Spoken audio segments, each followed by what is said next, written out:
Hello students, this is Professor Del Russo and I'm going to do a few video casts. And this video cast is about Chapter 4 in your textbook, Debra and Poole, Forensic Interviewing, the Science of Forensic Interviewing. And Chapter 4 is all about preparation. And you will find out that preparation is critical, not only in forensic interviewing, in almost anything that we do. We have to make sure we're well prepared. Preparation makes things go a lot more smoothly, whether it be a forensic interview or whether you're preparing a meal.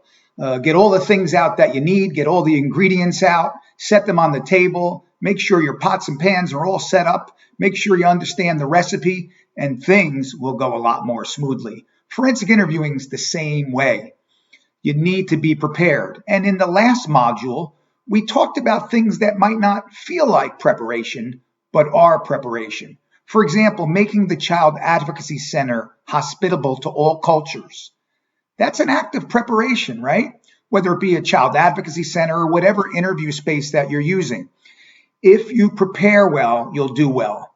And preparation can include having documents in multiple languages, having artwork that reflects the diverse people in your community. Those are the things that we talked about in the last learning module. That's the beginnings of preparation. Having snacks available, make sure the bathroom's working, make sure the space is optimum, make sure the video recorder works, make sure everything is set up, and you have control over that. That's why preparation is vital. There are a lot of things in a forensic interview we don't have control over.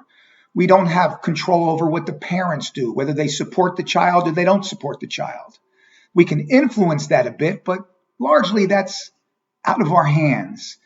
We don't have control over the personality of the child or any learning disabilities the child has. We can meet those issues, we can work around those issues, we can understand those issues, but ultimately they're largely beyond our control. But some things are within our control, and that's preparation, making sure the dolls are put away and they're all dressed, making sure that the interview space is clean of any distractions. These are things that are in our control. This chapter gets a little bit more nuanced. Now we're going to get into how do we prepare for this kid in this case?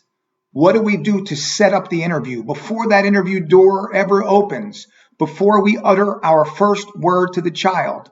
What is it that we need to do to make sure that we can do the best interview possible with this child? As Professor Anne Grafam Walker says, the linguist from Georgetown, we do not interview children, we interview a child. And she's telling us that we need to be prepared to deal with this child, the one who will sit before us. So preparation matters. I cannot overstate how much preparation matters.